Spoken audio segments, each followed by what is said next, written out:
sveikinu atvykus į Garliavos biblioteką, o šiandieną čia bibliotekoje Kauno rajono meno mokykla švenčianti savo 50 metų jubiliejų.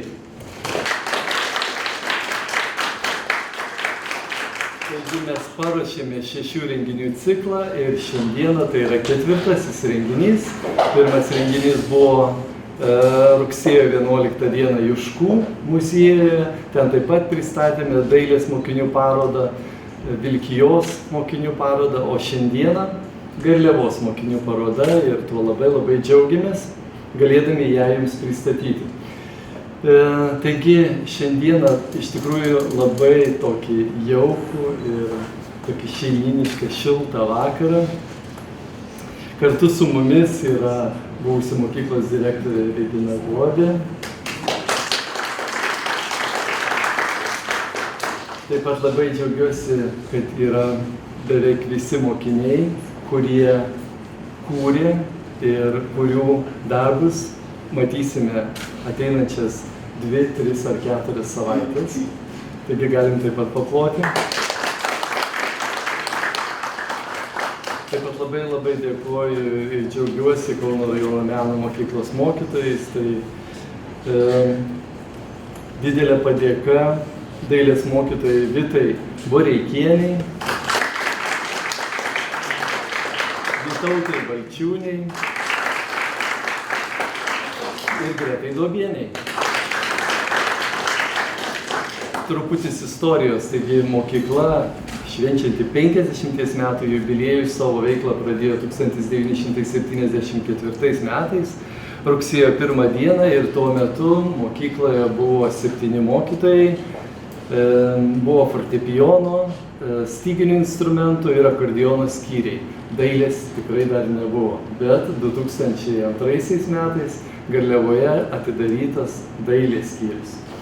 Tai tuo metu dirbo viena mokytoja, 2004 metais jau buvo 2 mokytojas ir dabar, kaip jau ir minėjau, dailės mokytojų Garliavoje yra 3. Kaip ir sakiau, šiandieną yra 4. mūsų renginys, o dar mūsų laukia tai spalio 26 dieną, šeštadienį, 15 val. Kauno rajono meno mokykloje, Vytauto gatvėje 54.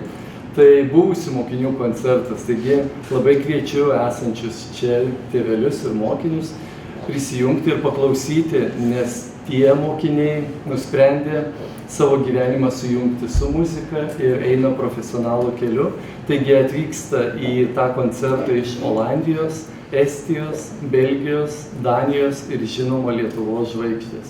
Galiu tik tai paminėti keletą, tai Jūsų Konytė, vokalistė, tikrai gerai žinoma, tas pats ansamblis Subtilus ir daug kitų tikrai gerų ir iškilių atlikėjų. Taigi laukiam 26 spalio šeštadienį 15 val. Kauno rajono meno mokykloje.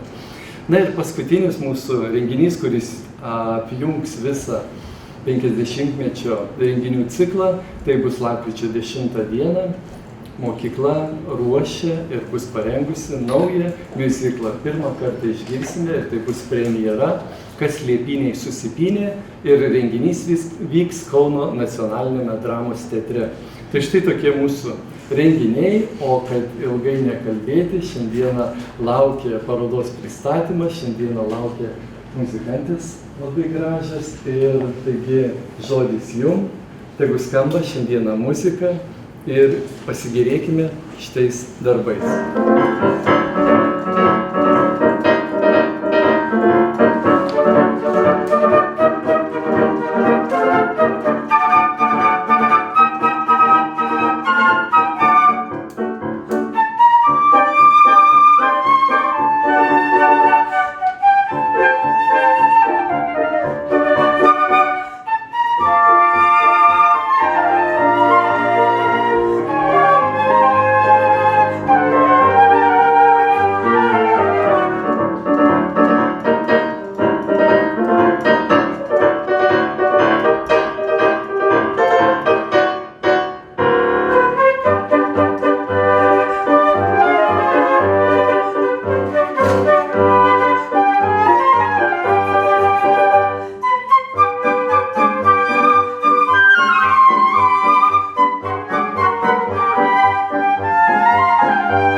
Mokyklos direktorius ir fleitų ansamblis. Dėkojam Godai, Patricijai, Medai ir Izabeliai.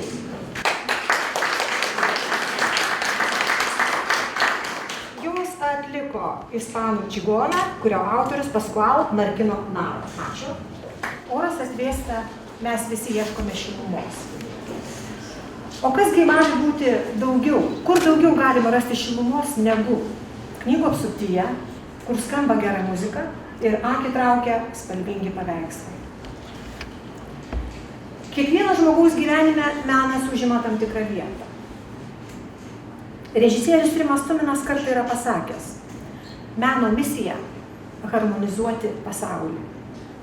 Aš leisiu savo perfrazuoti režisierių ir tarsiu: šio vakaro mūsų misija – harmonizuoti jūsų dvasią ir sukurti daug teigiamų emocijų. Pasaulinėme kontekste išskiriamos 3 pagrindinės meno rūšys – dailė, muzika ir šokis. Šį vakarą mes jums pristatome net 2 – dailę ir muziką. Ir tikimės, kad kiekvienas iš jūsų atras kažką mielo savo širdžiai ir sielai. Vienas meno kritikas kartą rašė: būna taip, kad mane ištinka menas. Jo grožis ramina, glosto sielą, kartais ją užmigdo, kartais jautriai budina. Tuomet girdžiu, kaip šnabžda gyvas, kvėpuojantis pasaulis. Šviena lapai, gyvybė įkvepia, iškvepia ir atsiveri dabarties džiugesiui ir nerimui. Gal šis vakaras ir jums visiems bus tokia akimirka, kai ištinka menas. O dabar kviečiu savo mielą draugę Mėtą.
Ispaniškasis koncertas, pirma dalis. Atlieka Goda Bertmonaitė ir akomponuoja Kristina Jevelian.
lietuvių atlikėjas Gabrielius Gužys.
Atlieka Karolis Pranciulis.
bet kartais norisi kažko tokio, uždegančio.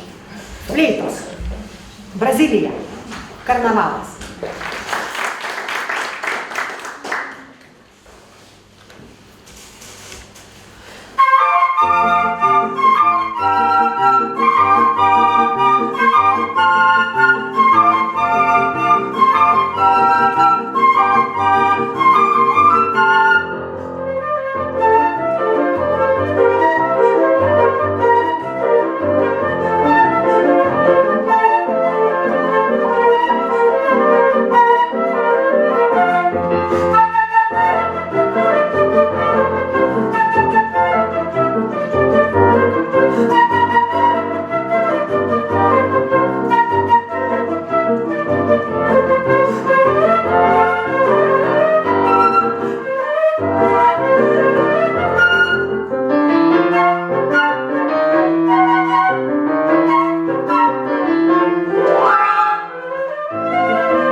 autoriai sėdi tarp mūsų. O kas geriausiai galėtų apie juos papasakoti, negu jų mokytojos? Mokytoja Vytautė jums jau pat pasakys viską, ką žino apie meno mokyklą ir dailės skyrių. Ir mokytoja Vita pristatys savo mokinių baigiamuosius geriausius darbus. Visada kartu labai džiugu matyti jūsų tiek daug susirinkusių, ypač buvusius mokinius, laimingus, besišypsančius, džiugina širdį. Na, o prisiminus, tai Garliavos muzikos mokykloje 2002 metais atsirado dailės skyrius ir tada mokykla tapo meno mokykla. Dailės skyriuje mokiniai mokosi kompozicijos, tapybos, plastikos, dailės istorijos, piešimo, dalyvaujame įvairiose konkursuose, rengėme parodas, puošiame mokyklos aplinką. Šiuo metu Garliavoje dirba 3 mokytojos, tai esu aš Vytautė Balčiūnė, su mažiausiais mokiniais dirba mokytoja Greta Dobienė ir su vyriausiais mokiniais dirba mokytoja Vita Boreikienė. Mūsų ugdymo programa dailės sudaryta 7 metam ir baigiant mokyklą, mūsų mokiniai sukuria šiuos gražius kūrybinius baigiamuosius darbus, kuriuos šiandien jums įrodome. Ir plačiau apie juos jums papasakos baigiamųjų darbų kuratorė, pritokio žodžio, mokytoja Vita. Prašom. Paveikslas taip pat įgyvendintas mūsų parodos plakate. Bevaikščiojant po mišką, Elijai kilo mintis nutapyti šį darbą. Elija žavisi gamtos harmonija, jos didybę, bet kartu ir paprastumu. Visi augalai ir padarėliai turi savo vietą ir paskirtį gyvenime. Savo darbe jį vaizduoja mišką ir jo gyventojus. Tai lapė, ežys, boružėlės, drugeliai, sraigės, ir galybė kitų. Koloritas šiltų žemiškų spalvų, gyvūnėliai kruopščiai nupiešti. Šiuo darbu ji nori paskatinti žmonės pasimokyti iš gamtos ir taip atrasti džiaugsmą ir harmoniją gyvenime. Mileta mėgsta skaityti istorinio žanro knygas, žiūrėti istorinius filmus. Taip jai kilo mintis savo darbe pavaizduoti 2 skirtingus pasaulius – praeitį ir ateitį. Praeityje vaizduojamas 18–19 amžiaus laikotarpis, kai dar riedėjo karietos ir vaikščiojo ir vyravo aukštuomenės mada. Ateities peizaže vaizduojama dangoraižiai ir rytmečio saulės. Ateityje rytas su šiltų spalvų dangumi, o praeityje dangus melsvų tonų, su pilkais debesim. Čia susitinka skirtingų laikotarpių asmenybės – robotas ir kilmingas 18–19 amžiaus žmogus. Darbas atliktas labai kruopščiai įvairiaspalvis koloritas. Rusnė visada žavėjosi vandenynu. Jo gelmėse slypi daug didelių ir mažų sutvėrimų. Savo darbe ji vaizduoja vėžlius ir rajas. Fone daug įvairiaspalvių sūkurių, kurie sukuria vandens žydėjimo iliuzijas. Darbe vyrauja šaltos spalvos, bet atsvarai atsiranda iš šiltų atspalvių. Bažnyčios bokštai stiebiasi į dangų ir pranyksta tamsoje. Pastatą gaubia paslapties šydas ir mistiškieji šikšnosparniai. Koloritas tamsus, šaltas su mėnesienos apšviestais elementais, bando mus paklaidinti kūrinyje ir patiems atskleisti tą paslaptį. Darbas būtų Pažarauskaitės juokdarys. Jie savo darbe vaizduoja juokdarį, kuris linksmina, juokina žmonės ir niekas nesusimąsto, kaip jis iš tikrųjų jaučiasi ir koks jo gyvenimas. Jos kūrinyje daug sodrių ir kontrastingų spalvų, kurios simbolizuoja žmogaus įvairiapusiškumą.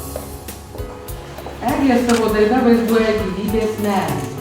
Kiekvienas gyvūnas turi savo simbolinę reikšmę. Pelėda dešinėje išmintį, 2 paukščiai centre meilę, skrendantis paukštis kairėje laisvę. Gyvatė apsupusi medį, mirtį, sklindančią iš po medžio šaknų, kurios simbolizuoja pomirtinį pasaulį. Darbe daug kontrastingų spalvų, šviesos ir tamsos, potėpių įvairių elementų. Miško siela. Žmogus su gamta buvo ir bus glaudžiai susijęs. Gamta mus moko ir padeda pažinti pasaulį. Gertrūda savo darbe vaizduoja merginą, miško deivę Medeiną, kuris saugo mišką. Ji apsupta gamtos ir jos gyventojų.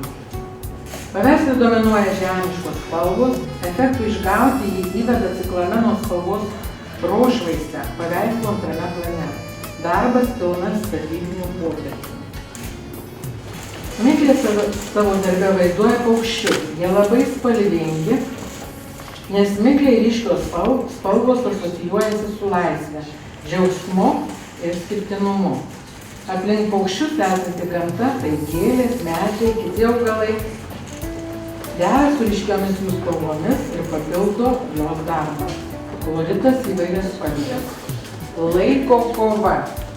Elžbieta savo darbe vaizduoja 2 paukščius ir žirgą. Kiekvienas iš jų turi simbolinę reikšmę. Paukštis kairėje simbolizuoja laisvę, ramybę, džiaugsmą, o priešingoj pusėje kitas dešinėje pyktį, nerimą, ugnį. Šis paukštis bando pasaulį paversti chaosu. Žirgas viduryje stabdo kovą tarp jų. Tai stiprybės simbolis. Ant žirgo nugaros laikrodis, kuris skaičiuoja laiką. Darbe vyrauja šaltų ir šiltų spalvų kontrastas. Kompozicijoje jaučiama dinamika, darbas gan filosofinis. Ogden vaizduoja, jos darbas vadinamas nykstančios žuvys. Daniela savo darbu nori parodyti, kokia svarbi ir nuostabi yra gamta ir jos gyventojai ir kodėl ją reikia saugoti. Besaikis vartojimas veda į pražūtį. Žuvys nyksta, jų vis mažėja. Danielos darbas labai dekoratyvus, žuvys fantastinės, primena plekšnes. Dominuoja šaltos spalvos, jų asvarai, žuvis, šiltesnių rudai rausvų atspalvių. Darbo paįvairinimui panaudotas smėlio kontūras.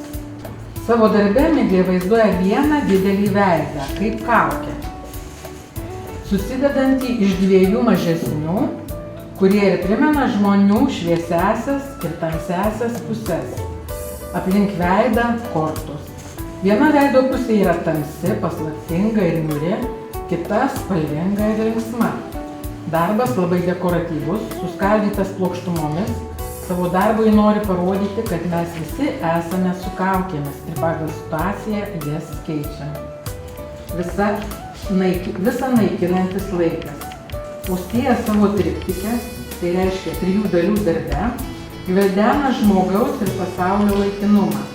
Čia įvaizduoja žmonės einančius į laiką, o laiką einantį į juos. Ryškus pastatai simbolizuoja didelį ir mažą pasaulį, o jų tamsūs šešėliai blogį. Visas miestas nyksta laike, bet naikinantis laikas tuo pačiu atneša ir naujus įvykius. Gimsta žmonės, statomi nauji pastatai. Taip atsiranda optimistiškesnių detalių, daugiau šviesių ir ryškių spalvų, koloritas įvairiaspalvis, daug smulkių elementų spalvų. Savo darbe Paulina vaizduoja merginą fėją, kurios plaukuose įsipynė 4 metų vaikai. Žiema, daug šaltų spalvų, snaigių, šalto vėjo šuorų, pavasaris, daug šiltos žalios spalvos, pasirodo pirmosios gėlės, vasara šilta, spalvinga, dūzgia bitės, ruduo gražus medžių lapų spalvomis, derliumi, darbas spalvingas, įvairiapusiškas. Savo darbą Stela vaizduoja 3 drobėse. Pirmoje drobėje gėlėta pavasario pieva su bitutėmis. Antroje viena bitutė, besiruošianti nutūpti ant gėlės žiedo. Trečioje drobėje vaizduoja atvaizdą bitės akyje, o ji mato pievą, kuri pavaizduota pirmoje drobėje. Savo darbe jie naudoja įvairias technikas – antspaudavimo, mentelių rėžių, teptukų, darbas įvairias spalvas. Tai Tautvydo Žumbagio 2 pievos pusės. Tautvydą žavi gamta, jos margumynas, todėl savo darbe vaizduoja raštuotas gėles ir kitokius augalus. Daug dėmesio skiria smulkioms detalėms, darbas atliktas grafikos technika, juodu ir baltų repitografais ant baltų ir juodo fono. Ir paskutinis darbas Emilijos Jekuškaitės. Tik ko jinai ir muziką baigė ir dainą. Emilijos darbas vadinasi Harmonija. Emilijos darbas vaizduoja jai pačiai mylimiausių ir labiausiai įkvepiančių instrumentų harmoniją. Tai pianinas ir violončelė. Piešiniai atlikti grafitiniais, aliejiniais ir angliniais pieštukais. Darbuose dominuoja monokrominis perėjimas nuo šviesiausių tonų iki visiškai juodų šešėlių. Taip jis stengiasi pavaizduoti kuo tikroviškesnius muzikos instrumentus, palikdama ir žiūrovų interpretacijos galimybės. Tai tiek apie darbus bibliotekai, kuri priėmė mūsų parodą, direktoriui, svečiams, muzikantams, mokytojai Gretai, kuri padarė plakatą, ir mokytojai Nemunilai, kuri bendradarbiavo su